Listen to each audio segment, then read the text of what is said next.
श्री शिवाय नमस्तुभ्यम। हर हर महादेव।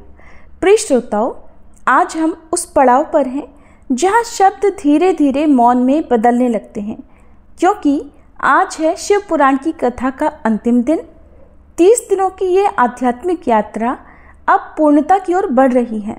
हर अध्याय में हमने केवल भगवान शिव को पढ़ा ही नहीं, कभी उनकी तांडव में थर्राए, कभी उनके मौन में खो गए, कभी उनकी करुणा से रोए तो कभी उनके विराट में नतमस्तक भी हो गए। अब जब कथा समाप्ति की देहरी पर खड़ी है, मन में एक विशेष भाव उमड़ रहा है। क्या शिव पुराण अब समाप्त हो गया? नहीं, अब शिव पुराण हमारे भीतर प्रारंभ हुआ है। ये कथा नहीं थी, एक दर्पण था जिसमें हमने शिव जी को नहीं, खुद को शिव जी की आंखों से देखा। अब शिव हमारे अंदर भी हैं, हमारी सोच में, हमारी श्वासों में और हर उस कर्म में जो हम शिवमय होकर करेंगे। और आप सभी श्रद्धालु श्रोताओं का भी हृदय से आभार। आपने केवल इस कथा को सुना नहीं, अपने मन, समय और श्रद्धा से इसे पूर्ण भी किया। हर दिन की प्रतीक्षा, हर दिन की सहभागिता, आपके बिना ये यात्रा वरना अधूरी रहती। आपकी ये उपस्थिति भोलेनाथ की उपस्थिति के समान ही पवित्र थी। प्रिय श्रोताओं, आज कथा समाप्त हो सकती है, पर शिव जी की अनुभूति तो अनंत है। हमने उन्हें पहचाना, अब उन्हें हर दिन के व्यवहार में उतारना भी है। अब शिव जी हमारे मंदिरों में ही नहीं, बल्कि हमारे हृदय, वाणी, विचार और कर्म में भी वास करें। तो आइए आज के अंतिम अध्याय के साथ ही हम सभी प्रार्थना करें। हे नीलकंठ महादेव, जैसे आपने हमें 30 दिनों तक अपनी कृपा से जोड़े रखा, वैसे ही ये जुड़ाव कभी न छूटे। जब जीवन थमे तब आप संगी बने, जब मन डगमगाए आप दीप बने, और जब सब छूट जाए तब भी आपकी कथा हमारी आत्मा में गूंजती रहे। हर शिव भक्त के जीवन में यही शिव पुराण जीवित रहे, श्रद्धा बनकर, शक्ति बनकर, शांति बनकर। प्रेम से बोलिए हर हर महादेव। हमारे चैनल पर आने वाले भादो मास में भी कथाएं लगातार सुनाई जाएंगी। जैसे कि आपने अपना कीमती समय निकालकर इन कथाओं को हर दिन सुना है, तो आप आगे भी इन कथाओं को लगातार सुन सकते हैं। अब सुनिए आज का अध्याय। जब श्री ब्रह्मा जी स्वयं सृष्टि का विस्तार करने में असमर्थ हो गए, तब उन्होंने रुद्रदेव से प्रार्थना की कि हे रुद्रदेव, अब आप दूसरी प्रजाओं की सृष्टि कीजिए जो मरण धर्म वाली हो। तब ब्रह्मा जी के ऐसा कहने पर परमेश्वर रुद्र ने उनसे हंसते हुए कहा कि मेरी सृष्टि वैसी नहीं होगी, अशुभ प्रजाओं की सृष्टि तुम ही करो। ब्रह्मा जी से ऐसा कहकर संपूर्ण भूतों के स्वामी भगवान रुद्र उन रुद्रगणों के साथ प्रजा की सृष्टि के कार्य से निवृत्त हो गए। तब वायुदेव कहते हैं कि जब फिर ब्रह्मा जी की रची हुई प्रजा आगे नहीं बढ़ सकी, तब उन्होंने पुनः मैथुनी सृष्टि करने का विचार किया। इसके पहले ईश्वर से नारियों का समुदाय प्रकट नहीं हुआ था, इसलिए तब तक पितामह मैथुनी सृष्टि नहीं कर सके थे। तब उन्होंने अपने मन में ऐसे विचार को स्थान दिया जो निश्चित रूप से उनके मनोरथ की सिद्धि में सहायक था। उन्होंने सोचा कि प्रजाओं की वृद्धि के लिए परमेश्वर से ही पूछना चाहिए, क्योंकि उनकी कृपा के बिना तो ये प्रजाएं बढ़ ही नहीं सकती।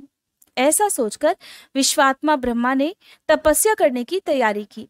तब जो आद्या, अनंता, लोक भाविनी, सूक्ष्मतरा, शुद्धा, भावगम्या, मनोहरा, निर्गुणा, निष्प्रपंचा, निष्कला, नित्या तथा सदा ईश्वर के पास रहने वाली जो उनकी परमा शक्ति है, उसी से युक्त भगवान त्रिलोचन का अपने हृदय में चिंतन करते हुए ब्रह्मा जी बड़ी भारी तपस्या करने लगे।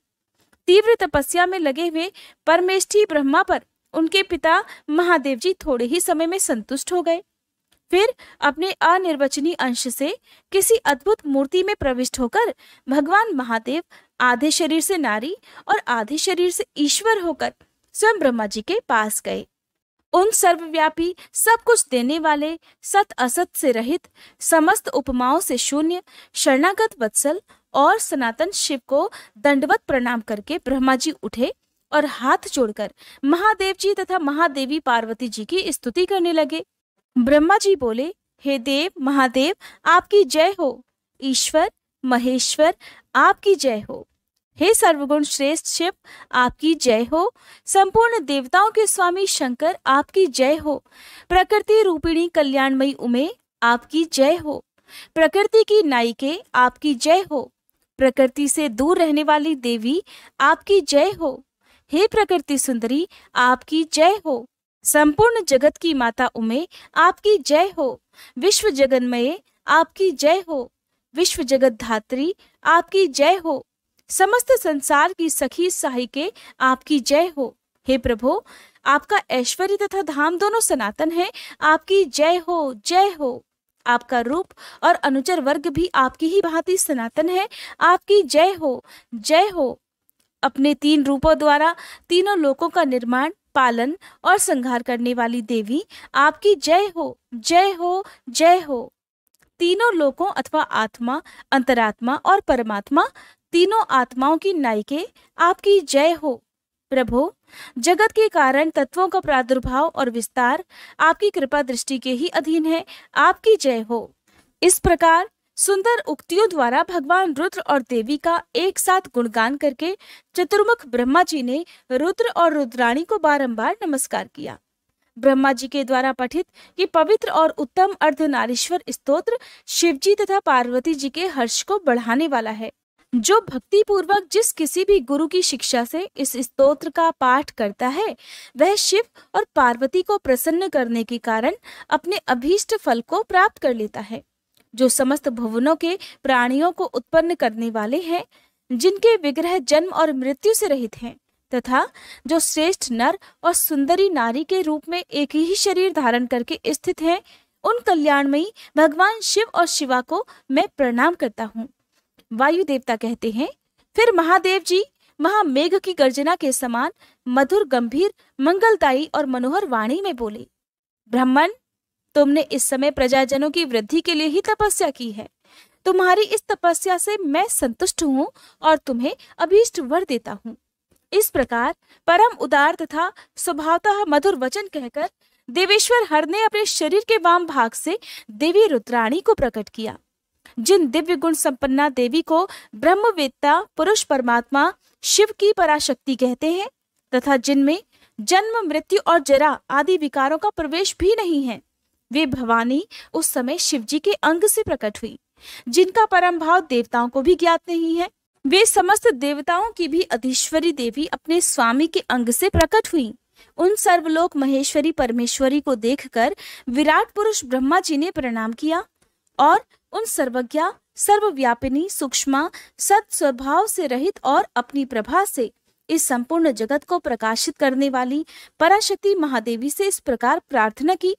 ब्रह्मा जी बोले, सर्व जगन्मयी देवी, महादेव जी ने सबसे पहले मुझे उत्पन्न किया और प्रजा की सृष्टि के कार्य में लगाया। इनकी आज्ञा से मैं समस्त जगत की सृष्टि करता हूँ, किंतु देवी, मेरे मानसिक संकल्प से रचे गए देवता आदि समस्त प्राणी बारंबार सृष्टि करने पर भी नहीं बढ़ रहे। अतः अब मैं मैथुनी सृष्टि करके ही अपनी सारी प्रजा को बढ़ाना चाहता हूँ। आपके पहले नारी कुल का प्रादुर्भाव नहीं हुआ था, इसलिए नारी कुल की सृष्टि करने के लिए मुझ में शक्ति नहीं है। संपूर्ण शक्तियों का आविर्भाव आपसे ही होता है। हे देवी, इसलिए सर्वत्र सबको सब प्रकार की शक्ति देने वाली आप वरदायिनी माया देवेश्वरी से ही प्रार्थना करता हूँ। संसार भय को दूर करने वाली है सर्वव्यापिनी देवी, इस चराचर जगत की वृद्धि के लिए आप अपने एक अंश से मेरे पुत्र दक्ष की पुत्री हो जाइए। ब्रह्म योनि ब्रह्मा जी के इस प्रकार याचना करने पर देवी रुद्राणी ने अपनी भौहों के मध्य भाग से ही अपने ही समान कांतिमती एक शक्ति प्रकट की। उसे देखकर देव देवेश्वर हर ने हंसते हुए कहा, देवी, तुम तपस्या के द्वारा ब्रह्मा जी की आराधना करके अब उनका मनोरथ पूर्ण करो। परमेश्वर शिव की इस आज्ञा को शिरोधार्य करके वह देवी ब्रह्मा जी की प्रार्थना के अनुसार प्रजापति दक्ष की पुत्री हो गई। इस प्रकार ब्रह्मा जी को ब्रह्म रूपिणी अनुपम शक्ति देकर देवी शिवा महादेव जी के शरीर में प्रविष्ट हो गई। फिर महादेव जी भी अंतर्ध्यान हो गए। तभी से इस जगत के भीतर स्त्री जाति में भोग प्रतिष्ठित हुआ और मैथुन द्वारा प्रजा की सृष्टि का कार्य चलने लगा। मुनिवरों, इससे ब्रह्मा जी को भी आनंद और संतोष प्राप्त हुआ। देवी से शक्ति के प्रादुर्भाव का ये सारा प्रसंग मैंने तुम्हें कह सुनाया। प्राणियों की सृष्टि के प्रसंग में इस विषय का वर्णन किया गया है। ये पुण्य की वृद्धि करने वाला है, अतः अवश्य ही सुनने योग्य है। जो प्रतिदिन देवी से शक्ति के प्रादुर्भाव की इस कथा का कीर्तन करता है उसे सब प्रकार का पुण्य मिल जाता है और वह शुभ लक्षण पुत्र पाता है। वायु देवता कहते हैं, इस प्रकार महादेव जी से ही सनातन पराशक्ति को पाकर प्रजापति ब्रह्मा मैथुनी सृष्टि करने की इच्छा लेकर स्वयं भी आधे शरीर से अद्भुत नारी और आधे शरीर से पुरुष हो गए। आधे शरीर से जो नारी उत्पन्न हुई थी वह उनसे शतरूपा ही प्रकट हुई थी। ब्रह्मा जी ने अपने आधे पुरुष शरीर से विराट को उत्पन्न किया। वे विराट पुरुष ही स्वयंभू मनु कहलाते हैं। देवी शतरूपा ने अत्यंत दुष्कर तपस्या करके उद्दीप्त यश वाले मनु को ही पति रूप में प्राप्त किया। इसके बाद मनु के वंश तथा दक्ष यज्ञ विध्वंस आदि के प्रसंग सुनाकर वायु देवता ने ये बताया कि भगवान शंकर ने दक्ष तथा देवताओं के अपराध भी क्षमा कर दिए। फिर ऋषियों ने पूछा कि प्रभु, अपने गणों तथा देवी के साथ अंतर्ध्यान होकर भगवान शिव कहाँ गए, कहाँ रहे और क्या करके विरत हुए? तब वायुदेव बोले, हे महर्षियों, पर्वतों में श्रेष्ठ और विचित्र कंदराओं से सुशोभित जो परम सुंदर मंद्राचल है वही अपनी तपस्या के प्रभाव से देवादिदेव महादेव जी का प्रिय निवास स्थान हुआ। उसने पार्वती और शिव जी को अपने सिर पर ढोने के लिए बड़ा भारी तप किया था और दीर्घ काल के बाद उसे उनके चरणार बिंदों के स्पर्श का परम सौभाग्य प्राप्त हुआ। उस पर्वत के सौंदर्य का विस्तार पूर्वक वर्णन सहस्त्रों मुखों द्वारा 100 करोड़ वर्षों में भी नहीं किया जा सकता।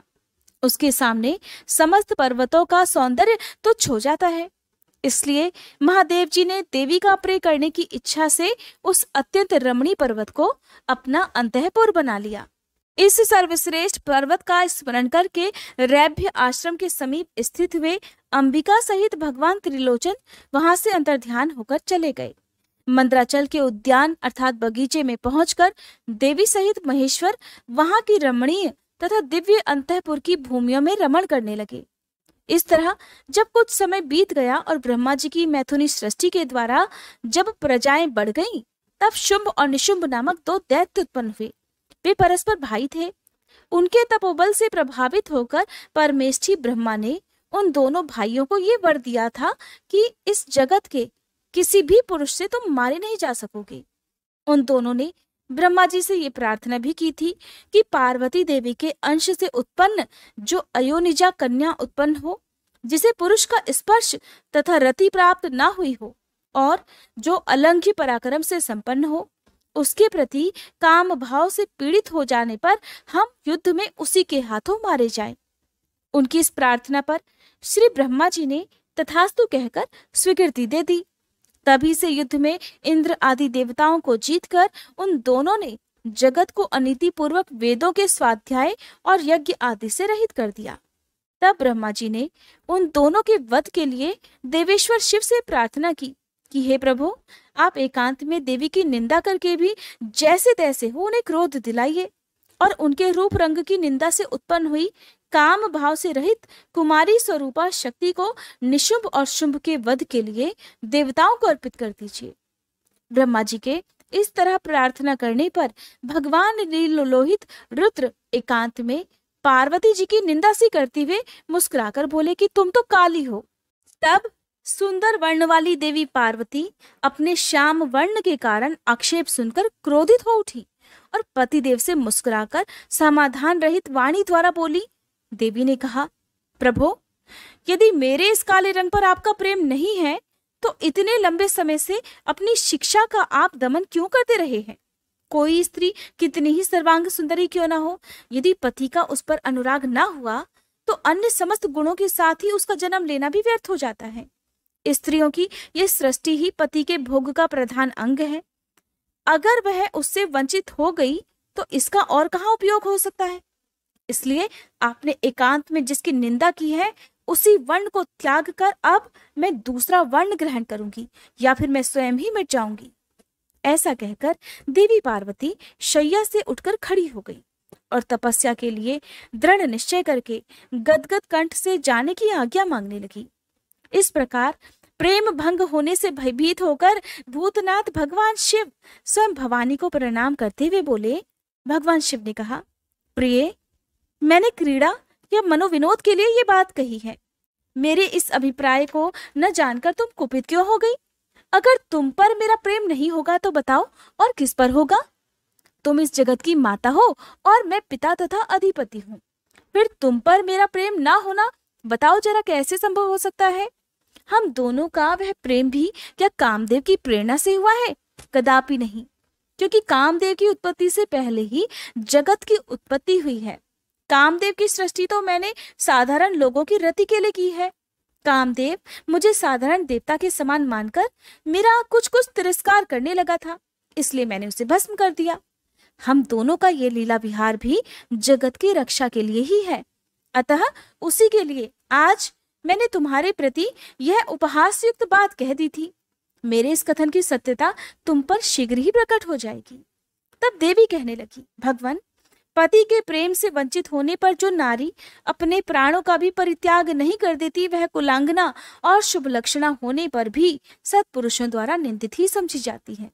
मेरा शरीर गौरवर्ण का नहीं है। इस बात को लेकर आपको बहुत दुख होता है, नहीं तो क्रीड़ा या फिर परिहास में भी आपके द्वारा मुझे काली कलूटी कहा जाना भला कैसे संभव हो सकता था?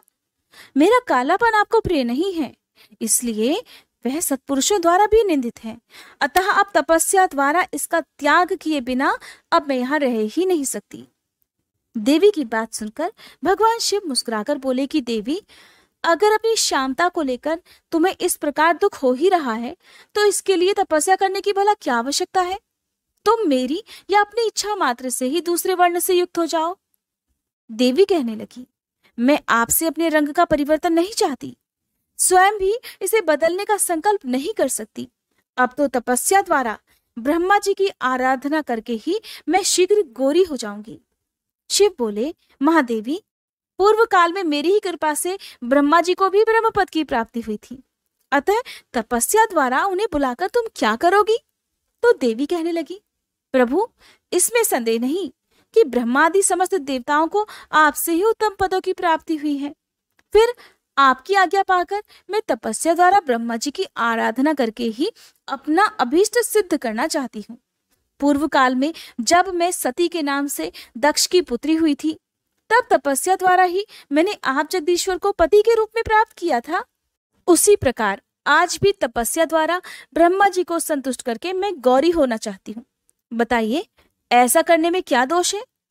महादेव जी के ऐसा कहने पर वामदेव मुस्कुराकर मौन से रह गए। देवताओं का कार्य सिद्ध करने की इच्छा से ही उन्होंने देवी को रोकने के लिए बिल्कुल भी हठ नहीं किया। यहाँ पर वायुदेव ऋषियों को बता रहे हैं कि हे महर्षियों, तदंतर पतिव्रता माता पार्वती पति की परिक्रमा करके उनके वियोग से होने वाले दुख को किसी प्रकार रोककर हिमालय पर्वत पर चली गई। उन्होंने पहले सखियों के साथ जिस स्थान पर तप किया था, उस स्थान से उनका प्रेम हो गया था, अतः फिर उसी को उन्होंने तपस्या के लिए चुना। फिर माता पिता के घर जाकर उनका दर्शन और प्रणाम करके उन्हें सब समाचार बताकर उनकी आज्ञा लेकर उन्होंने सारे आभूषण उतार दिए और फिर तपोवन में जाकर स्नान करने के पश्चात तपस्वी का परम पावन वेश धारण करके अत्यंत तीव्र और परम दुष्कर तपस्या करने का संकल्प किया। वे मन ही मन सदा पति के चरणारविंदों का चिंतन करती हुई किसी क्षणिक लिंग में उन्हीं का ध्यान करके पूजन की बाह्य विधि के अनुसार जंगल के फल फूल आदि उपकरणों द्वारा तीनों समय उनका पूजन किया करती थी। भगवान शंकर ही ब्रह्मा का रूप धारण करके मेरी तपस्या का फल मुझे देंगे, ऐसा दृढ़ विश्वास करके वे प्रतिदिन तपस्या में लगी रहती थी। इस प्रकार तपस्या करते करते जब बहुत समय बीत गया, तब एक दिन उनके पास कोई बहुत बड़ा व्याघ्र देखा गया। वह दुष्ट भाव से अर्थात उन्हें खाने के लिए वहां आया था। पार्वती जी के निकट आते ही उस दुरात्मा का शरीर जड़वत हो गया। वह उनके समीप चित्रलिखित सा दिखाई देने लगा। दुष्ट भाव से पास आए हुए उस व्याघ्र को देखकर भी देवी पार्वती साधारण नारी की तरह स्वभाव से विचलित नहीं हुई। उस व्याघ्र के सारे अंग अकड़ गए थे। वह भूख से अत्यंत पीड़ित हो रहा था। ये सोचकर कि यही मेरा भोजन है, निरंतर देवी की ओर ही देख रहा था। देवी के सामने खड़ा खड़ा वह उनकी उपासना सी करने लगा। इधर देवी के हृदय में सदा यही भाव आता कि ये व्याघ्र मेरा ही उपासक है, दुष्ट वन जंतुओं से मेरी रक्षा करने वाला है। ये सोचकर वे उस पर कृपा करने लगी। उन्हीं की कृपा से उसके तीनों प्रकार के मल तत्काल ही नष्ट हो गए। फिर तो उस व्याघ्र को सहसा देवी के स्वरूप का बोध हो गया। उसकी भूख मिट गई और उसके अंगों की जड़ता भी दूर हो गई। साथ ही उसकी जन्म सिद्ध दुष्टता भी नष्ट हो गई और उसे निरंतर तृप्ति बने रहने लगी। उस समय उत्कृष्ट रूप से अपनी कृतार्थता का अनुभव करके वह तत्काल ही देवी का भक्त हो गया और उन परमेश्वरी की सेवा करने लग गया। अब वह अन्य दुष्ट जंतुओं को खदेड़ता हुआ तपोवन में विचरने लगा। इधर देवी की तपस्या बढ़ी और तीव्र से तीव्रतर होती चली गई। देवता शुंभ आदि दैत्यों के दुराग्रह से दुखी होकर श्री ब्रह्मा जी की शरण में गए। उन्होंने शत्रु पीड़ जनित अपने दुख को उनसे निवेदित किया। शुभ और निशुंभ वरदान पाने के घमंड से देवताओं को जैसे जैसे दुख देते थे, वह सब सुनकर ब्रह्मा जी को उन पर बड़ी दया आई। उन्होंने दैत्यवध के लिए भगवान शंकर के साथ हुई बातचीत का स्मरण करके देवताओं के साथ देवी के तपोवन को प्रस्थान किया। वहां सुरश्रेष्ठ ब्रह्मा ने उत्तम तप में परिनिष्ठित परमेश्वरी पार्वती को देखा। वे संपूर्ण जगत की प्रतिष्ठा सी जान पड़ती थी। अपने श्री हरि के तथा रुद्रदेव के भी जन्मदाता पिता महामहेश्वर की भार्या आर्या जगन माता गिरिराज नंदनी पार्वती जी को श्री ब्रह्मा जी ने प्रणाम किया। देवगणों के साथ ब्रह्मा जी को आया देख देवी ने उनके योग्य अर्घ देकर स्वागत सत्कार आदि के द्वारा उनका सम्मान किया। बदले में उनका भी सत्कार और अभिनंदन करके ब्रह्मा जी अनजान की तरह देवी की तपस्या का कारण पूछने लगे। ब्रह्मा जी बोले, देवी, इस तीव्र तपस्या के द्वारा आप यहाँ किस अभीष्ट मनोरथ की सिद्धि करना चाहती हैं? हालांकि श्री ब्रह्मा जी ने ही महेश्वर को यह सुझाव दिया था कि वे किसी भी प्रकार देवी पार्वती को कुपित करें ताकि उनके द्वारा उनकी अयोनिजा प्रकट हो जाए। जब ब्रह्मा जी इस प्रकार बोले कि तपस्या के संपूर्ण फलों की सिद्धि तो हे देवी आपके ही अधीन है, जो समस्त लोकों के स्वामी हैं, उन्हीं परमेश्वर को पति के रूप में पाकर आपने तपस्या का संपूर्ण फल प्राप्त कर लिया है, अथवा ये सारा ही क्रियाकलाप आपका लीला विलास है। परंतु आश्चर्य की बात तो ये है कि आप इतने दिनों से महादेव जी के विरह का कष्ट कैसे सह रही है? तब देवी कहने लगी, हे ब्राह्मण, जब सृष्टि के आदि काल में महादेव जी से आपकी उत्पत्ति सुनी जाती है, तब समस्त प्रजाओं में प्रथम होने के कारण आप मेरे ज्येष्ठ पुत्र होते हैं। फिर जब प्रजा की वृद्धि के लिए आपके ललाट से भगवान शिव का प्रादुर्भाव हुआ, तब आप मेरे पति के पिता और मेरे ससुर होने के कारण गुरुजनों की कोटि में आ जाते हैं। और जब मैं ये सोचती हूँ कि स्वयं मेरे पिता गिरिराज हिमालय आपके पुत्र हैं, तब आप मेरे साक्षात पितामह लगते हैं, लोक पितामह। इस तरह आप लोक यात्रा के विधाता हैं। अंतःपुर में पति के साथ जो वृतांत घटित हुआ है उसे मैं आपके सामने कैसे कह सकूंगी? अतः यहाँ बहुत कहने से क्या लाभ। मेरे शरीर में जो ये कालापन है, इसे सात्विक विधि से त्याग कर मैं गौरवर्ण होना चाहती हूँ। ब्रह्मा जी बोले, देवी, बस इतने ही प्रयोजन के लिए आपने इतनी कठिन तपस्या की? क्या इसके लिए आपकी इच्छा मात्र ही पर्याप्त नहीं थी, अथवा ये आपकी एक लीला ही है? हे जगन्माता, आपकी लीला भी लोकहित के लिए ही होती है, अतः आप इसके द्वारा मेरे एक अभीष्ट फल की सिद्धि कीजिए। निशुंभ और शुंभ नामक दो दैत्य हैं, उनको मैंने वर दे रखा है। इससे उनका घमंड बहुत अधिक बढ़ गया है और वे इस समय देवताओं को सता रहे हैं। उन दोनों को आपके ही हाथ से मारे जाने का वरदान प्राप्त हुआ है, अतः अब विलंब करने से कोई लाभ नहीं है। आप क्षण भर के लिए सुस्थिर हो जाइए।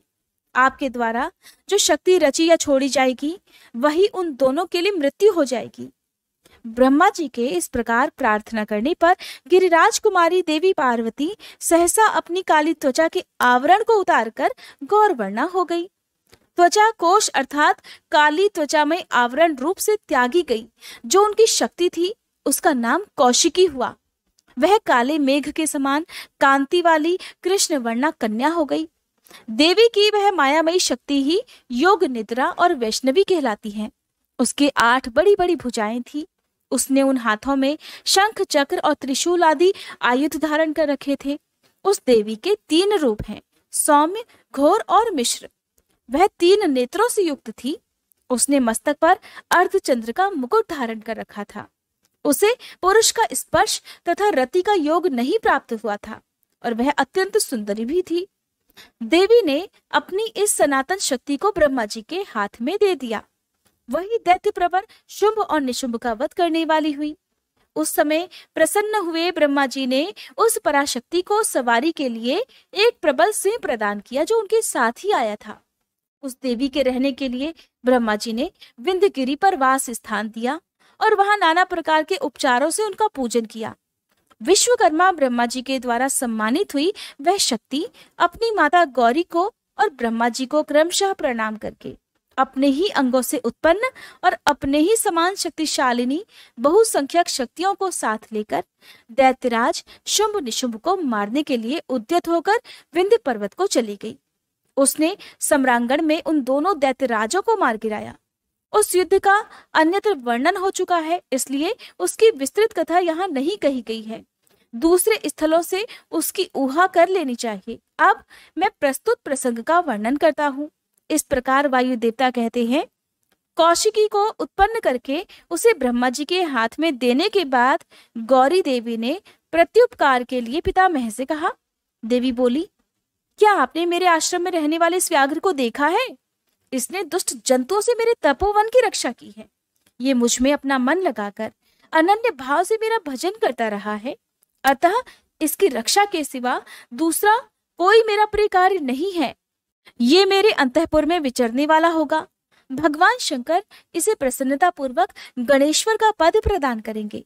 मैं इसे आगे करके सखियों के साथ यहाँ से जाना चाहती हूँ। इसके लिए आप मुझे आज्ञा दीजिए, क्योंकि आप तो प्रजापति हैं। देवी के ऐसा कहने पर उन्हें भोली भाली जान हंसते और मुस्कुराते हुए ब्रह्मा जी उस व्याघ्र की पुरानी क्रूरतापूर्ण करतूतें बताते हुए उसकी दुष्टता का ही वर्णन करने लगे। ब्रह्मा जी कहने लगे, देवी, कहाँ तो पशुओं में क्रूर व्याघ्र और कहाँ ये आपकी मंगलमयी कृपा। आप विषधर सर्प के मुख में साक्षात अमृत क्यों सींच रही है? ये केवल व्याघ्र के रूप में रहने वाला कोई दुष्ट निशाचर है। इसने बहुत सी गौओं और तपस्वी ब्राह्मणों को खा डाला है और ये उन सबको इच्छानुसार ताप कष्ट देता हुआ मनमाना रूप भी धारण करके विचरता है। देवी, अतः इसे अपने पाप कर्म का फल अवश्य ही भोगना चाहिए। ऐसे दुष्टों पर आपकी कृपा करने की क्या आवश्यकता है?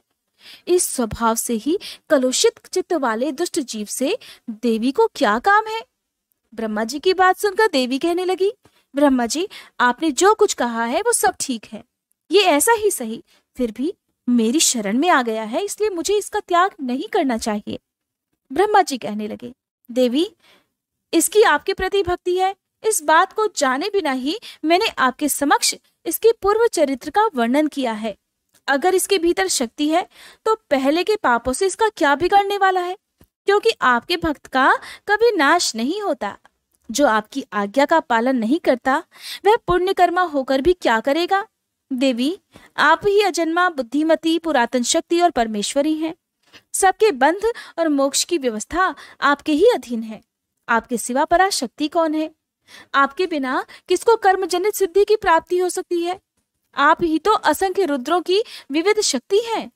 शक्ति रहित कर्ता काम करने में कौन सी सफलता प्राप्त करेगा? भगवान विष्णु को, मुझको तथा अन्य देवता, दानव और राक्षसों को उन ऐश्वर्यों की प्राप्ति कराने के लिए आपकी आज्ञा ही कारण है। असंख्य ब्रह्मा, विष्णु तथा रुद्र जो आपकी आज्ञा का पालन करने वाले हैं, बीत चुके हैं और भविष्य में भी होंगे। देवेश्वरी, आपकी आराधना किए बिना हम सब श्रेष्ठ देवता भी धर्म आदि चारों पुरुषार्थों की प्राप्ति नहीं कर सकते। आपके संकल्प से ब्रह्मतत्व और स्थावरत्व का तत्काल फेरबदल भी हो जाता है, अर्थात ब्रह्मा स्थावर अर्थात वृक्ष आदि हो जाता है और स्थावर ब्रह्मा, क्योंकि पुण्य और पाप के फलों की व्यवस्था आपने ही की है।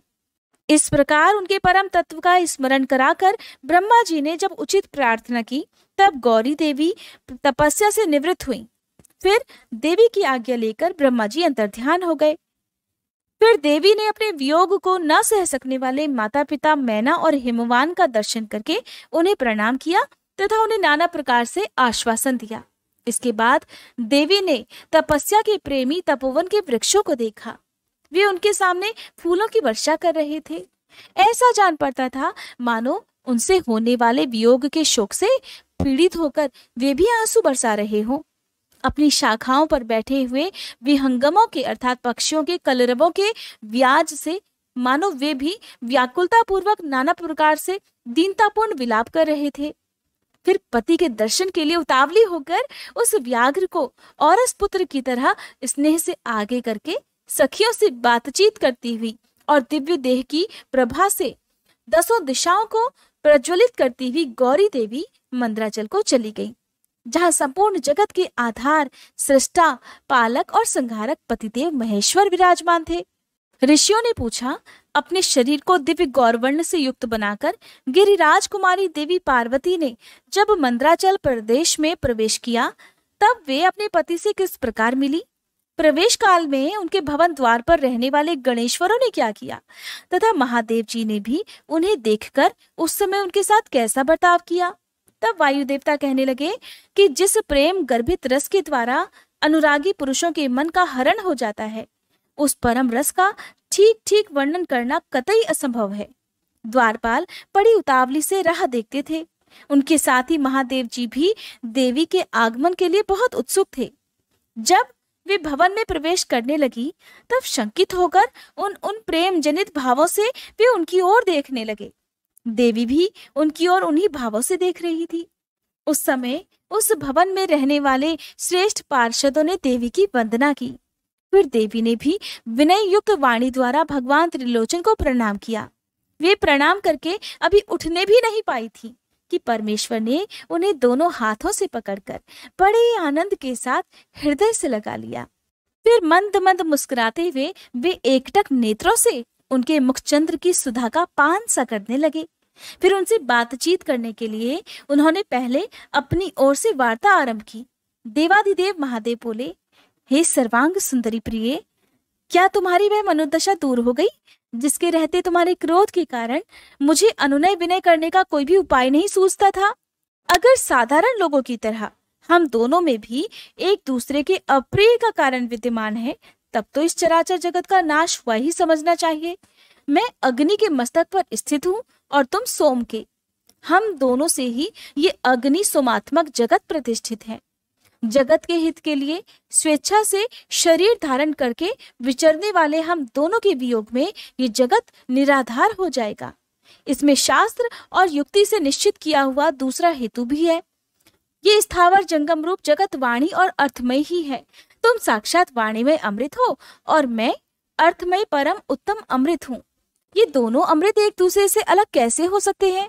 अब भगवान शिव ने देवी को उस दिन की बात याद दिलाते हुए कहा कि जब उस दिन परिहास में भगवान शिव ने देवी पार्वती को काली कलूटी कह दिया था। भगवान शिव बोले कि देवी, हम लोगों का एक दूसरे से विलग होकर रहना कभी भी संभव नहीं। देवताओं के कार्य की सिद्धि के उद्देश्य से ही मैंने उस समय उस दिन लीला पूर्वक व्यंग वचन कहा था। तुम्हें भी तो ये बात अज्ञात नहीं थी, तुम भी तो जानती थी। फिर तुम कुपित कैसे हो गई? इसलिए यही कहना पड़ता है कि तुमने मुझ पर जो भी क्रोध किया था वह त्रिलोकी की रक्षा के लिए ही था, क्योंकि तुम में ऐसी कोई भी बात नहीं है जो जगत के प्राणियों का अनर्थ करने वाली हो। इस प्रकार प्रिय वचन बोलने वाले साक्षात परमेश्वर शिव के प्रति श्रृंगार रस के सारभूत भावों की प्राकृतिक जन्मभूमि देवी पार्वती अपने पति की कही हुई ये मनोहर बात सुनकर, इसे सत्य जानकर मुस्कुरा कर रह गई। लज्जावश कोई उत्तर ही नहीं दे सकी। केवल कौशिकी के यश का वर्णन छोड़कर और कुछ भी उन्होंने नहीं कहा। देवी ने कौशिकी के विषय में जो कुछ कहा, अब उसका वर्णन करता हूँ। देवी ने कहा कि भगवान, मैंने जिस कौशिकी की सृष्टि की है उसे क्या आपने नहीं देखा है? वैसी कन्या ना तो इस लोक में हुई है और ना ही कभी होगी। ऐसा कहकर देवी ने उसके विंध्य पर्वत पर निवास करने तथा सम्रांगण में शुंभ और निशुंभ का वध करके उन पर विजय पाने का प्रसंग सुनाकर उसके बल पराक्रम का वर्णन किया। साथ ही ये भी बताया कि वह उपासना करने वाले लोगों को सदा ही प्रत्यक्ष फल देती है तथा निरंतर लोगों की रक्षा भी करती है। इस विषय में ब्रह्मा जी आपको आवश्यक बातें अवश्य बताएंगे। उस समय इस प्रकार बातचीत करती हुई देवी की आज्ञा से ही एक सखी ने उस व्याघ्र को लाकर महादेव के सामने खड़ा कर दिया। उसे देखकर देवी कहने लगी, हे देव, ये व्याघ्र मैं आपके लिए भेंट लाई हूँ, आप इसे देखिए तो।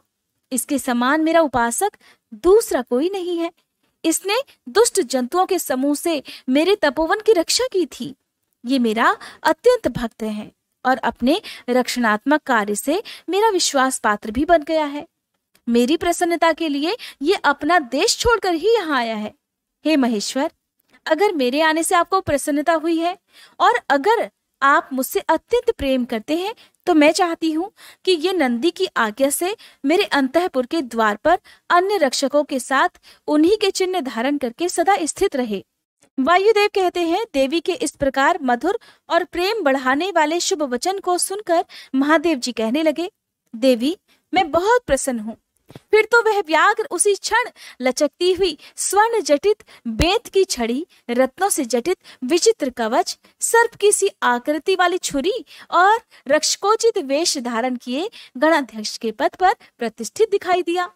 उसने उमा सहित महादेव और नंदी को भी आनंदित किया था, इसलिए सोम नंदी नाम से विख्यात हुआ।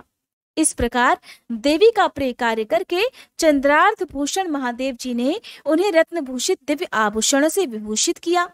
चंद्रभूषण भगवान शिव ने सर्व मनोहारिणी गिरिराज कुमारी गौरी देवी को पलंग पर बिठाकर उस समय सुंदर अलंकारों से स्वयं ही उनका श्रृंगार किया। ऋषियों ने पूछा कि प्रभु, धौम्य के बड़े भाई उपमन्यु जब छोटे बालक थे तब उन्होंने दूध के लिए तपस्या की थी और तब भगवान शिव ने प्रसन्न होकर उन्हें क्षीर सागर प्रदान किया था, परंतु बाल्यावस्था में उन्हें शिव शास्त्र के प्रवचन की शक्ति कैसे प्राप्त हुई और वे कैसे शिव जी के सत्य स्वरूप को जानकर तपस्या में निरत हुए? तपश्चरण के पर्व में उन्हें भस्म के विज्ञान की प्राप्ति कैसे हुई? उससे जो रुद्राग्नि का उत्तम वीर्य है, उस आत्मरक्षक भस्म को उन्होंने कैसे प्राप्त किया? तब वायुदेव ने कहा कि महर्षियों, जिन्होंने वह तप किया था वे उपमन्यु कोई साधारण बालक नहीं थे, परम बुद्धिमान मुनिवर व्याघ्रपाद के पुत्र थे। उन्हें जन्म जन्मांतर में ही सिद्धि प्राप्त हो गई थी, परंतु किसी कारणवश वे अपने पद से च्युत हो गए, योग भ्रष्ट हो गए। इसलिए भाग्यवश जन्म लेकर वे मुनि कुमार हुए। एक समय की बात है, अपने मामा के आश्रम में उन्हें पीने के लिए बहुत थोड़ा सा ही दूध मिला। उनके मामा का पुत्र अपनी इच्छा के अनुसार गरम गरम उत्तम दूध पीकर उनके सामने खड़ा था।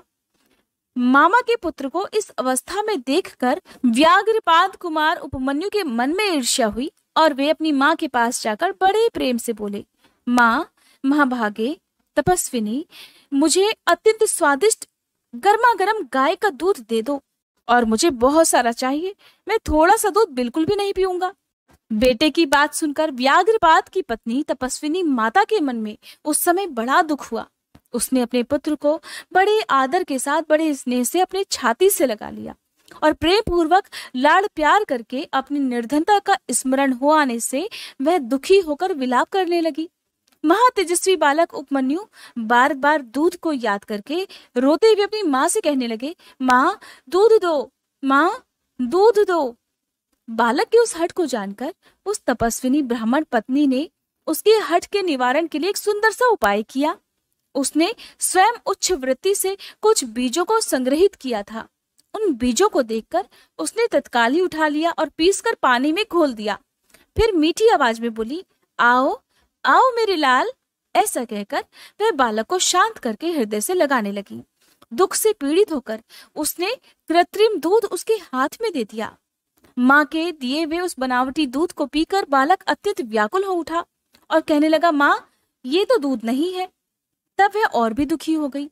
अपने बेटे का मस्तक सूंघकर अपने दोनों हाथों से उसकी कमल के समान आंखों को पोंछती हुई बोली, बेटा, अपने पास सभी वस्तुओं का अभाव होने के कारण गरीबीवश मुझ अभागिनी ने पीसे हुए बीजों को पानी में घोलकर ये तुम्हें बनावटी दूध दिया था। तुम दूध नहीं दिया ऐसा कहकर रोते हुए मुझे बार बार दुखी कर रहे हो, किंतु भगवान शिव की कृपा के बिना तुम्हारे लिए कहीं दूध नहीं है। भक्ति पूर्वक माता पार्वती और अनुचरों सहित भगवान शिव के चरणारविंदों में जो कुछ समर्पित किया गया हो वही संपूर्ण संपत्तियों का कारण होता है। महादेव जी ही धन देने वाले हैं। इस समय हम लोगों ने उनकी आराधना नहीं की है। वे भगवान ही सकाम पुरुषों को उनकी इच्छा के अनुसार फल देने वाले हैं और हम लोगों ने आज से पहले कभी भी धन की कामना से भगवान शिव की पूजा ही नहीं की। इसलिए हम दरिद्र हो गए और यही कारण है कि तुम्हारे लिए भी दूध नहीं मिल रहा। बेटा, पूर्व जन्म में भगवान शिव अथवा भगवान विष्णु के उद्देश्य से जो कुछ दिया जाता है वही वर्तमान जन्म में मिलता है, दूसरा कुछ नहीं मिलता।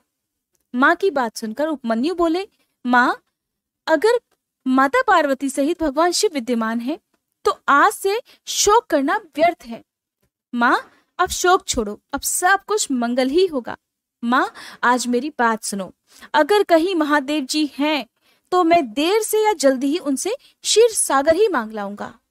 वायु देवता कहते हैं, ऋषियों, उस महाबुद्धिमान बालक की ये बात सुनकर उसकी मनस्विनी माता उस समय बड़ी प्रसन्न हुई और बोली, बेटा, तुमने तो बहुत अच्छा विचार किया और तुम्हारा ये विचार मेरी प्रसन्नता को और बढ़ाने वाला है। अब तुम देर मत लगाओ, सांब सदाशिव का भजन करो, अन्य देवताओं को छोड़कर मन, वाणी और क्रिया द्वारा भक्ति भाव के साथ पार्षद गणों सहित उन्हीं सांब सदाशिव का भजन करो। नमः शिवाय ये मंत्र उन देवाधिदेव वरदायक शिव जी का साक्षात वाचक माना गया है। प्रणव सहित जो दूसरे 7 करोड़ महामंत्र हैं वे सब इसी में लीन होते हैं और फिर इसी से प्रकट होते हैं। ये मंत्र दूसरे सभी मंत्रों से प्रबल है और यही सबकी रक्षा करने में भी समर्थ है, इसलिए दूसरे की इच्छा नहीं करनी चाहिए। अब तुम दूसरे मंत्रों को त्याग कर केवल पंचाक्षर के जप में लग जाओ। इस मंत्र के जिह्वा पर आते ही यहाँ कुछ भी दुर्लभ नहीं रह जाता।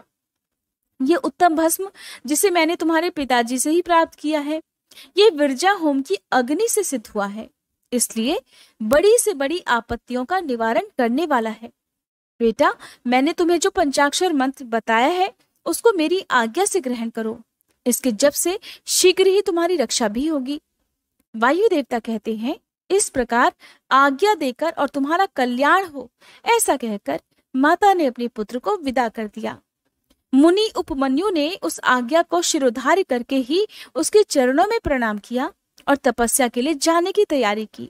उस समय माता ने आशीर्वाद देते हुए कहा, बेटा, सभी देवता तुम्हारा मंगल करें।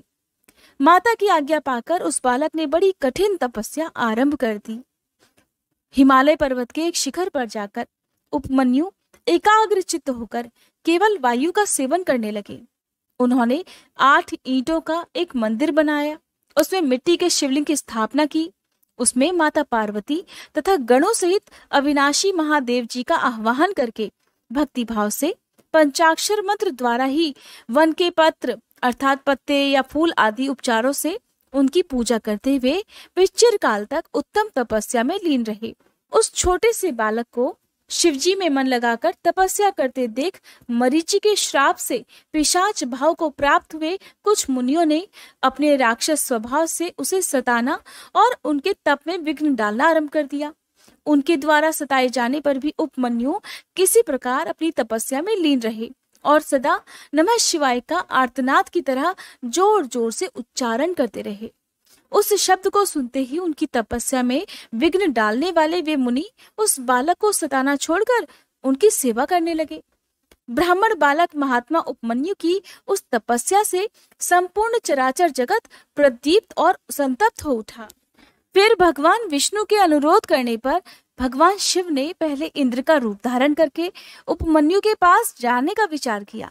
फिर श्वेत ऐरावत पर आरूढ़ होकर स्वयं देवराज इंद्र का शरीर ग्रहण करके भगवान सदाशिव देवता, असुर, सिद्ध तथा बड़े बड़े नागों के साथ उपमन्यु मुनि के तपोवन की ओर चल दिए। उस समय वह ऐरावत दाई सूंड में चवर लेकर शची सहित दिव्य रूप वाले देवराज इंद्र को हवा कर रहा था और बाई सूंड में श्वेत छत्र लेकर उन पर लगाए चल रहा था। देवराज इंद्र का रूप धारण किए उमा सहित भगवान सदाशिव उस श्वेत छत्र से उसी तरह शोभायमान हो रहे थे जैसे उदित हुए पूर्ण चंद्रमंडल से मंदराचल शोभायमान होता है। इस तरह इंद्र के स्वरूप का सहारा लेकर परमेश्वर शिव उपमन्यु के उस आश्रम पर अपने उस भक्त पर अनुग्रह करने के लिए जा पहुंचे। इंद्र रूपधारी परमेश्वर शिव को आया देख मुनियों में श्रेष्ठ उपमन्यु मुनि ने मस्तक झुकाकर उन्हें प्रणाम किया और इस प्रकार कहा, देवेश्वर जगन्नाथ, हे भगवान, हे देव शिरोमणि, आप स्वयं यहाँ पधारे, इससे मेरा यह आश्रम पवित्र हो गया। इंद्र रूपधारी शिव बोले, उत्तम व्रत का पालन करने वाले धौम्य के बड़े भैया महामुनि उपमन्यु, मैं तुम्हारी इस तपस्या से बहुत संतुष्ट हूँ। तुम वर मांगो, मैं तुम्हें संपूर्ण अभीष्ट वस्तुएं प्रदान अवश्य करूंगा। वायु देवता कहते हैं, उन इंद्रदेव के ऐसा कहने पर उस समय मुनि प्रवर उपमन्यु ने हाथ जोड़कर कहा, भगवान, मैं भगवान शिव की भक्ति मांगता हूँ। ये सुनकर इंद्र ने कहा, क्या तुम मुझे नहीं जानते? मैं तो समस्त देवताओं का पालक और तीनों लोगों का अधिपति इंद्र हूँ। सब देवता मुझे नमस्कार करते हैं। हे ब्रह्मर्षि, मेरे भक्त हो जाओ, सदा मेरी ही पूजा करो, तुम्हारा कल्याण हो, मैं तुम्हें सब कुछ दूंगा। बस तुम निर्गुण रुद्र को त्याग दो। उस निर्गुण रुद्र से भला तुम्हारा कौन सा कार्य सिद्ध होगा, जो देवताओं की पंक्ति से बाहर होकर पिशाच भाव को प्राप्त हो गया है? वायु देवता कहते हैं, ये सुनकर पंचाक्षर मंत्र का जप करते हुए वे मुनि उपमन्यु इंद्र को अपने धर्म में विघ्न डालने के लिए आया हुआ जानकर बोले, यद्यपि तुम भगवान शिव की निंदा में तत्पर हो, फिर भी इसी प्रसंग में परमात्मा महादेव जी की निर्गुणता बताकर तुमने स्वयं ही उनका संपूर्ण महत्व स्पष्ट रूप से कह दिया। तुम नहीं जानते कि भगवान रुद्र संपूर्ण देवेश्वरों के भी ईश्वर हैं, ब्रह्मा विष्णु और महेश के भी जनक हैं और प्रकृति से परे हैं। मैं तो उन भगवान शिव से ही वर मांगूंगा। देवाधम, दूध के लिए जो मेरी इच्छा है वो चाहे यों ही रह जाए, लेकिन शिवास्त्र के द्वारा तुम्हारा वध करके मैं अपने शरीर को त्याग दूंगा। वायु देवता कहते हैं, ऐसा कहकर स्वयं मर जाने का निश्चय करके उपमन्यु दूध की भी इच्छा छोड़कर इंद्र का वध करने के लिए तत्पर हो गए। उस समय अघोर अस्त्र से अभिमंत्रित घोर भस्म को लेकर मुनि ने इंद्र के उद्देश्य से छोड़ दिया और बड़े जोर से सिहनाद किया। फिर शंभु के युगल चरणारविंदों का चिंतन करते हुए वे अपनी देह को दग्ध करने के लिए तत्पर हो गए और आग्नेय धारणा करके स्थित हो गए। ब्राह्मण उपमन्यु जब इस प्रकार स्थित हुए, तब भग देवता के नेत्र का नाश करने वाले भगवान शिव ने योगी उपमन्यु की उस धारणा को अपनी सौम्य दृष्टि से रोक दिया। उनके छोड़े हुए उस अघोरास्त्र को नंदीश्वर की आज्ञा से शिव वल्लभ नंदी ने बीच में ही पकड़ लिया। फिर परमेश्वर भगवान शिव ने अपने बालेंदु शेखर रूप को धारण कर लिया और ब्राह्मण उपमन्यु को उसे दिखाया। इतना ही नहीं, उस प्रभु ने उस मुनि को सहस्त्रों शीर्ष सागर, सुधा सागर, दधी आदि के सागर, घी के समुद्र, फल संबंधी रस के समुद्र तथा भक्ष्य भोज्य पदार्थों के समुद्र का दर्शन कराया और पुओं का पहाड़ खड़ा करके दिखा दिया। इसी तरह देवी पार्वती के साथ महादेव जी वहां वृषभ पर आरूढ़ दिखाई दिए। वे अपने गणों तथा त्रिशूल आदि दिव्यास्त्रों से घिरे हुए थे। देवलोक में दुंदुभियां बजने लगी, आकाश से पुष्पों की वर्षा होने लगी तथा विष्णु, ब्रह्मा और इंद्र आदि देवताओं से दसों दिशाएं आच्छादित हो गईं। उस समय उपमन्यु आनंद सागर की लहरों से घिरे हुए थे। वे भक्ति विनम्र चित्त से पृथ्वी पर दंड की भांति पड़ गए। उसी समय वहां मुस्कुराते हुए भगवान शिव ने यहाँ आओ कहकर उन्हें बुलाया और उनका मस्तक सूंघकर अनेकों वर उन्हें दे दिए। भगवान शिव बोले, वत्स, तुम अपने भाई बंधुओं के साथ सदा इच्छानुसार भक्ष्य भोज्य पदार्थों का उपभोग करो, दुख से छूटकर सर्वदा सुखी रहो। तुम्हारे हृदय में मेरे प्रति भक्ति भी सदा बनी रहे।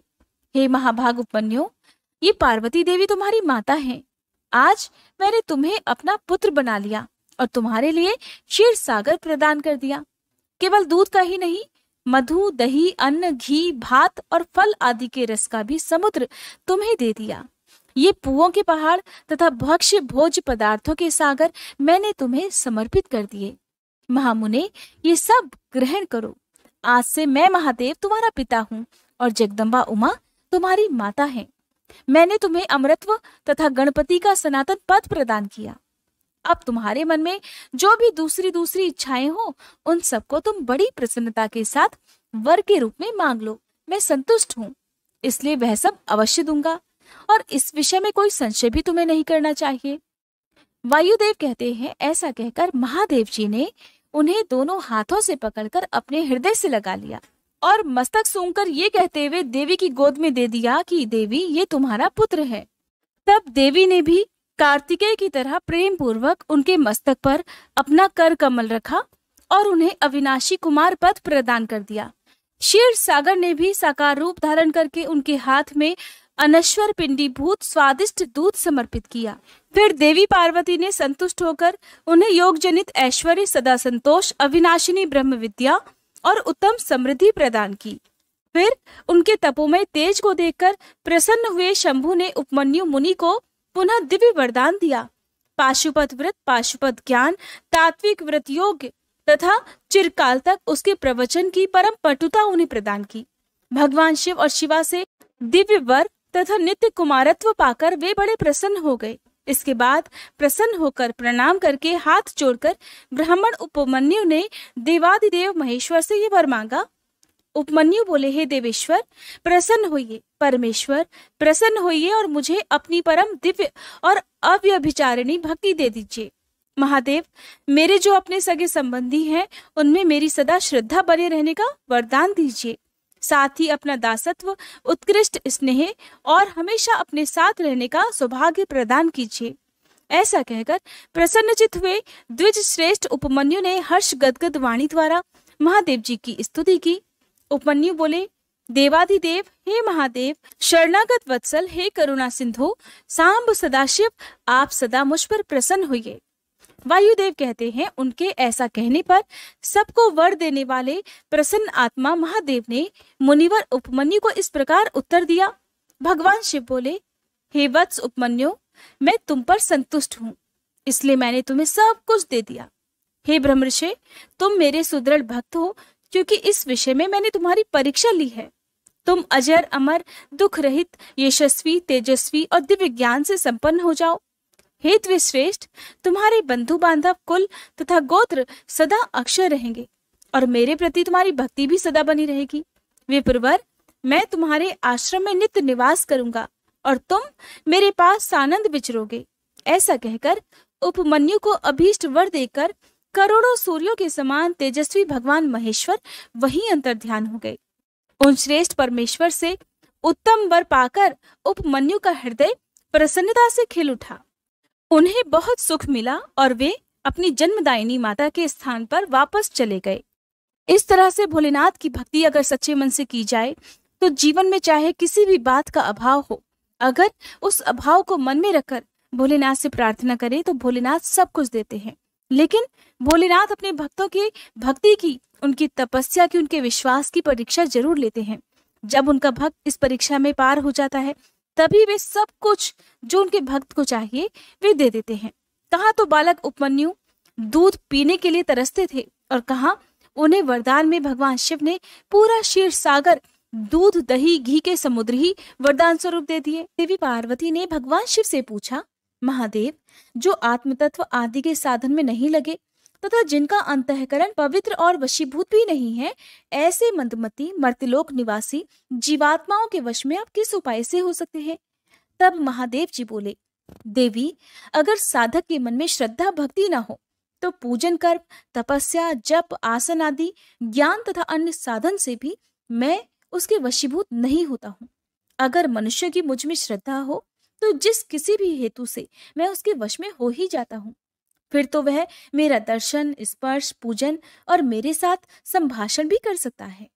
अतः जो मुझे वश में करना चाहे उसे पहले मेरे प्रति श्रद्धा होनी चाहिए। श्री सूत जी महाराज कहते हैं कि इस प्रकार क्रोध को जीतने वाले उपमन्यु से यदुकुल नंदन श्री कृष्ण ने जो ज्ञान योग प्राप्त किया था उसका प्रणत भाव से बैठे हुए उन मुनियों को उपदेश देकर आत्मदर्शी वायुदेव सायंकाल आकाश में अंतर्ध्यान हो गए। फिर प्रातःकाल नैमिषारण्य के समस्त तपस्वी मुनि सत्र के अंत में अवभृत स्नान करने को तत्पर हुए। उस समय ब्रह्मा जी के आदेश से साक्षात सरस्वती देवी स्वादिष्ट जल से भरी हुई स्वच्छ सुंदर नदी के रूप में वहां बहने लगी। सरस्वती नदी को उपस्थित देख मुनिजन बड़े ही प्रसन्न हुए। उन्होंने सत्र समाप्त करके उसमें अवगाहन अर्थात स्नान आरंभ किया। उस नदी के मंगलमय जल से देवता आदि का तर्पण करके पूर्व वृतांत का स्मरण करते हुए वे सबके सब वाराणसी पुरी की ओर चल दिए। उस समय हिमालय के चरणों से निकलकर दक्षिण की ओर बहने वाली भागीरथी का दर्शन करके उन ऋषियों ने उसमें स्नान किया और भागीरथी के ही किनारे का मार्ग पकड़कर वे आगे बढ़ने लगे। फिर वाराणसी में पहुंचकर उन सबको बड़ी प्रसन्नता हुई। वहां उत्तर वाहिनी गंगा जी में स्नान करके उन्होंने अविमुक्तेश्वर लिंग का दर्शन और विधि पूर्वक पूजन किया। पूजन करके जब वे चलने को तत्पर हुए, तब उन्होंने आकाश में एक दिव्य और परम अद्भुत प्रकाशमान तेज देखा, जो करोड़ों सूर्यों के समान जान पड़ता था। उसने अपनी प्रभा के प्रसार से संपूर्ण दिगंत को व्याप्त कर लिया था। फिर जिन्होंने अपने शरीर में भस्म लगा रखा था, वे सैकड़ों सिद्धू पाशुपत मुनि निकट जाकर उस तेज में लीन हो गए। उन तपस्वी महात्माओं के इस प्रकार लीन हो जाने पर वह तेज तत्काल अदृश्य हो गया। वहां एक अद्भुत सी घटना घटित हुई। उस महान आश्चर्य को देखकर वे नैमिषारण्य के निवासी महर्षि ये क्या है, इस बात को न जानते हुए ब्रह्मवन को चले गए। इनके जाने से पहले ही लोक पावन पवनदेव वहां जा पहुंचे। उन्होंने नैमिषारण्य वासी ऋषियों का जिस प्रकार साक्षात्कार हुआ, जिस तरह उनसे उनकी वार्तालाप हुई, उन ऋषियों की शुद्ध बुद्धि जिस प्रकार पार्षदों सहित सांब सदाशिव में लगी थी, और जिस प्रकार उन यज्ञ परायण ऋषियों का वह दीर्घकालिक यज्ञ पूरा हुआ था, ये सारी बातें जगत सृष्टा ब्रह्म योनि ब्रह्मा जी को बताई। फिर अपने कार्य के लिए उनसे आज्ञा लेकर वे अपने नगर को चले गए। फिर अपने स्थान पर बैठे हुए ब्रह्मा जी गान की कला में परस्पर स्पर्धा रखने वाले और विवाद करने वाले तुम्बुरु और नारद जी के गान जनित रस का आस्वादन करते हुए वहां मध्यस्थता करने लगे। उस समय वे गंधर्वों और अप्सराओं से सेवित सुखपूर्वक बैठे थे। उस बेला में किसी बाहरी व्यक्ति को वहां जाने का अवसर नहीं दिया जाता था। इसलिए जब नैमिषारण्य निवासी मुनि वहां पहुंचे, तब द्वारपालों ने उन्हें द्वार पर ही रोक दिया। वे मुनि ब्रह्म भवन से बाहर ही पार्श्व भाग में बैठ गए। इधर संगीत गोष्ठी में नारद ने तुम्बुरु की समानता प्राप्त की, तब परमेष्ठी ब्रह्मा ने उन्हें तुम्बुरु के साथ रहने की आज्ञा दी और वे पारस्परिक स्पर्धा को त्याग कर तुम्बुरु के परम मित्र हो गए। फिर गंधर्वों और अप्सराओं से घिरे हुए नारद नकुलेश्वर महादेव को वीणा गान सुनाकर संतुष्ट करने के लिए तुम्बुरु के साथ ब्रह्म भवन से उसी प्रकार निकले जैसे मेघों की घटा से सूर्यदेव बाहर निकला करते हैं। उस समय मुनिवर नारद को देखकर उन 6 कुलों में उत्पन्न हुए ऋषियों ने प्रणाम किया, बड़े आदर के साथ ब्रह्मा जी से मिलने का अवसर पूछा। नारद जी का चित्त तो दूसरी ओर लगा था और वे बड़ी उतावली में थे, इसलिए उनके प्रश्न पूछने पर बोले, नारायण नारायण, यही अवसर है, आप लोग भीतर जाइए। ऐसा कहकर वे तो वहां से चले गए। फिर द्वारपालों ने ब्रह्मा जी को उन ऋषियों के आगमन की सूचना दी। उनकी आज्ञा पाकर वे सब एक साथ ब्रह्मा जी के भवन में प्रविष्ट हुए। भीतर जाकर उन्होंने दूर से ही दंड की तरह पृथ्वी पर गिरकर ब्रह्मा जी को प्रणाम किया। फिर उनका आदेश पाकर वे ऋषि उनके पास चले गए और चारों ओर से उन्हें घेर कर बैठ गए। उन्हें वहां बैठा हुआ देख कमलासन ब्रह्मा जी ने उनका कुशल समाचार पूछा और बताया कि मुझे तुम लोगों का सारा वृतांत ज्ञात हो चुका है, क्योंकि वायुदेव ने ही यहाँ सब कुछ कहा है। अब तुम बताओ, जब वायुदेव तुम्हें कथा सुनाकर अदृश्य हो गए, तब तुमने क्या किया? देवेश्वर ब्रह्मा जी के इस प्रकार पूछने पर उन मुनियों ने अवभृत स्नान के बाद गंगा तीर्थ में जाने, वाराणसी की यात्रा करने, वहां देवेश्वरों द्वारा स्थापित शिवलिंगों और अविमुक्तेश्वर लिंग के भी दर्शन पूजन करने, आकाश में महान तेजपुंज के दिखाई देने और कुछ महर्षियों के उसमें लीन होने, फिर उस तेज के अदृश्य हो जाने की सारी बातें ब्रह्मा जी से विस्तार पूर्वक उन्हें बारंबार प्रणाम करके कह दी। साथ ही ये भी बताया कि हम अपने मन में बहुत विचार करने पर भी उस तेज को ठीक ठीक जान नहीं सके। मुनियों का कथन सुनकर विश्व सृष्टा चतुर्मुख ब्रह्मा जी ने किंचित सिर हिलाकर गंभीर वाणी में कहा कि महर्षियों, तुम्हें परम उत्तम पारलौकिक सिद्धि प्राप्त होने का अवसर आ रहा है। तुमने दीर्घकालिक सत्र द्वारा लंबे समय तक प्रभु की आराधना की है, इसलिए वे प्रसन्न होकर तुम लोगों पर कृपा करने को उत्सुक हैं। उस तेजपुंज के दर्शन की जो घटना घटित हुई है, उससे यही बात सूचित होती है। तुमने वाराणसी में आकाश के भीतर जो दीप्तिमान दिव्य तेज देखा था, वह साक्षात ज्योतिर्मय लिंग ही था। उसे महेश्वर का उत्कृष्ट तेज समझो। उस तेज में श्रौत और पाशुपत व्रत का पालन करने वाले मुनि, जो स्वधर्म में पूर्णतः निष्ठा रखने वाले थे और अपने पाप को दग्ध कर चुके थे, लीन हो गए हैं। लीन होकर वे स्वस्थ और मुक्त हो गए हैं। इसी मार्ग से तुम्हें भी शीघ्र ही मुक्ति प्राप्त होने वाली है। तुम्हारे देखे हुए उस तेज से यही बात सूचित होती है।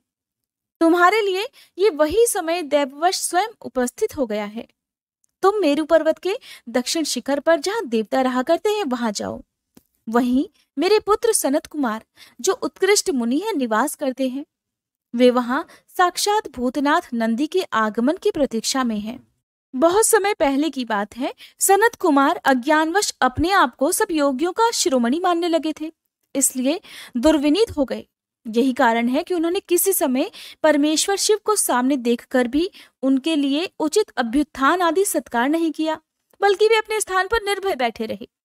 उनके इस अपराध से कुपित होकर नंदी ने उन्हें बहुत बड़ा ऊंट बना दिया। तब उनके लिए मुझे बड़ा शोक हुआ और फिर मैंने दीर्घ काल तक महादेव और महादेवी की उपासना करके नंदी से भी बड़ी अनुनय विनय की। इस प्रकार प्रयास करके किसी तरह उनको ऊंट की योनि से मुक्ति दिलाई और उन्हें पूर्ववत सनत कुमार रूप की प्राप्ति कराई। उस समय महादेव जी ने मुस्कुराते हुए से अपने गणाध्यक्ष नंदी से कहा था, अनघ, सनत कुमार मुनि ने मेरी ही अवहेलना करके अपना वैसा अहंकार प्रकट किया था, अतः तुम ही उनको मेरे यथार्थ स्वरूप का उपदेश दो। ब्रह्मा जी का ज्येष्ठ पुत्र मूढ़ की तरह मेरा स्मरण कर रहा है, अतः मैंने ही उसको तुम्हें शिष्य के रूप में दिया है। तुमसे उपदेश पाकर वो मेरे ज्ञान का प्रवर्तक होगा और वही तुम्हारा धर्माध्यक्ष के पद पर भी अभिषेक करेगा। महादेव जी के ऐसा कहने पर समस्त भूत गणों के अध्यक्ष नंदी ने प्रातःकाल मस्तक झुकाकर स्वामी जी की वह आज्ञा शिरोधार्य की तथा सनत कुमार जी भी मेरी आज्ञा से इस गणराज नंदी को प्रसन्न करने के लिए मेरु पर दुष्कर तपस्या कर रहे हैं। गणाध्यक्ष नंदी के समागम से पहले ही तुम लोग सनत कुमार जी से मिलो, क्योंकि उन पर कृपा करने के लिए नंदी शीघ्र ही वहां आएंगे।